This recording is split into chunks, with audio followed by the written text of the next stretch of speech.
Hands up if you've ever found yourself in the middle of a photo shoot and you're feeling stressed and frustrated because the images that you have in your mind are just not translating onto the camera. We have all been there. But by spending just around 30 minutes planning your photo shoot in advance can dramatically reduce that feeling of frustration and improve the quality of your final images. So that's why in today's video we are going to talk about planning and the simple steps that you can take before any photo shoot to really help you bring those creative ideas you have in your mind to reality. Hey everyone, I'm Linda and welcome back to my YouTube channel dedicated to helping you become a better and more confident food photographer. So today's topic is all about planning photo shoots, and I love this topic because it's something that made such a huge difference to the quality of my own work. When I first started doing food photography, I didn't have any plan at all. I would just kind of wing it, and more often than not, I would come away with the photo shoots feeling okay. There were shots that I could use, but I never or rarely felt that I had really nailed the image that I had in my mind. And that all changed when I started planning and sketching out my shoots beforehand.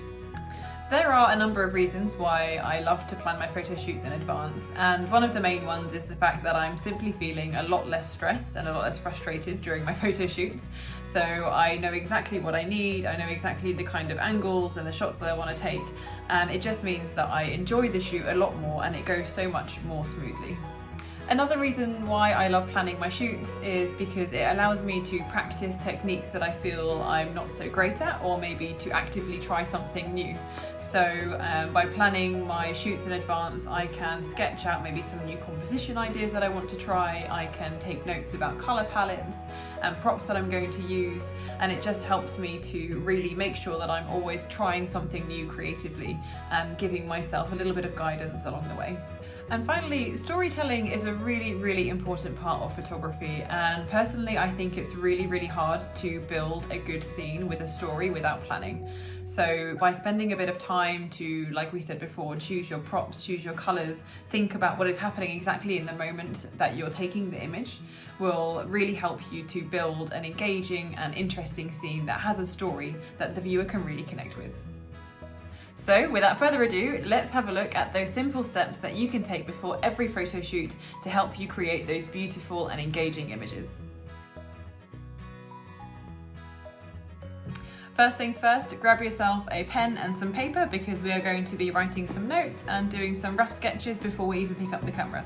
Don't worry if you can't draw, neither can I. It's just to draw some very basic outlines of your compositions and the things that you're going to want to get in your shot.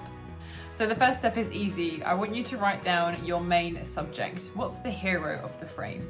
This can be a cup of coffee, it can be something sweet, maybe a dessert, it can be produce, a specific dish, anything you want, but this is going to be the main subject of your image and the thing that you want your audience to be drawn to as soon as they look at it. For the purpose of this video, I'm going to plan a breakfast scene, so that's what I'm going to be making notes about and drawing some sketches for.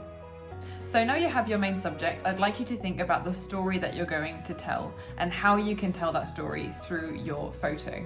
So to do this, I normally like to think about obviously what the main subject is and what somebody might be doing at the moment of enjoying it, or even the moment just before, maybe pouring or serving, or the moment just after where they've taken a bite. That's always the most fun. Think about the props, the colours, the light, the backdrop, all these different things that you might be able to use to really tell that story and invite the viewer into your frame. Now, a breakfast scene can be many different things. Everyone enjoys breakfast in a different way, but in my image this time, I would like to have a moment where somebody is serving a special breakfast maybe to their partner or someone they live with. So I would like to have a shot maybe with a tray of food being served with coffee on it, maybe a croissant, some jam, some butter. And then later in the story, I would like to have somebody sitting at a table or two people sitting together at the table enjoying the breakfast that has just been served. Maybe they're reading a newspaper, maybe they're holding hands across the table, and also some scenes where they are serving themselves, maybe spreading some butter or jam onto the croissant or crumpet, and maybe with some bites taken out as well.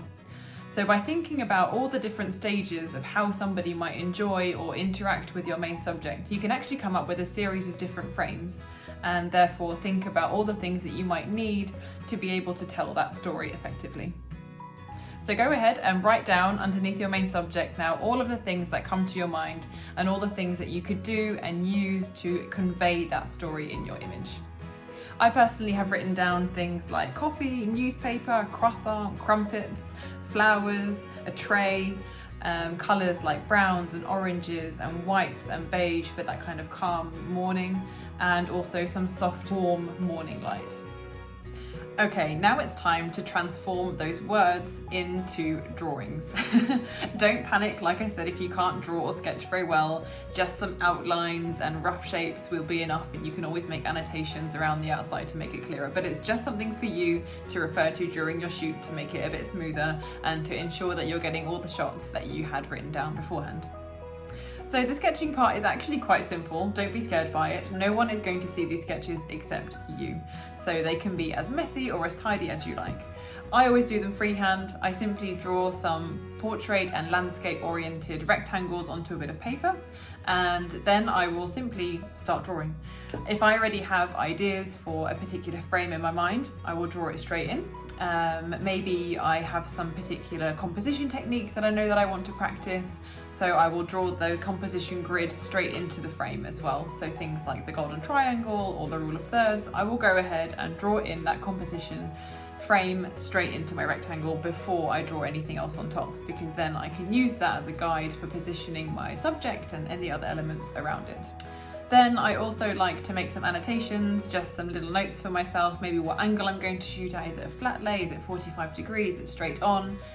What colours fabrics am I going to be using? Which backdrop of my collection do I want to use?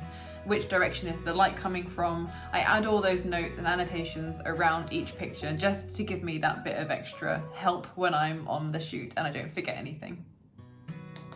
If you're finding yourself struggling with coming up with frames and compositions and things to draw into your rectangles, then don't worry, that's happened to me as well in the past, and the best thing to do is just to go looking for inspiration. Pinterest is my absolute go-to when I'm looking for inspiration for photography. So what I will do is I will type my main subject into the search bar plus the word photography, and then simply scroll through the search results. And by just doing that, I already come up with lots of different ideas of colours and compositions and things that I like that jump out at me. And I will just sketch out some of the things that catch my attention. So if there's a particular composition that I love, I might use the outlines and just draw them into my grid and try to recreate that image, but with all my own props and my own lighting and my own style. So don't be afraid to look for inspiration if you are struggling. It's actually a really, really great way to learn and to push yourself and try new creative things. Once you are happy with your selection of sketches, this could be 1 or 2, it could be 7 or 8, as many as you want and what you think you can achieve in your shoot. It is time to start shooting. You've done your plan, congratulations! Now all you need to do is to gather up all of the props, all of the things that you've written down that you'll need for the shoot, and set up your scene and try to recreate as many of the sketches as you have drawn and put them into real life.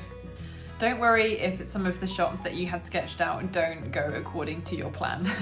It's happened to me before as well, where I've had a few things sketched out and maybe 2 or 3 of them just didn't work because maybe the angle was wrong or something just didn't really mesh well in the moment, and that's totally fine. This thing will happen.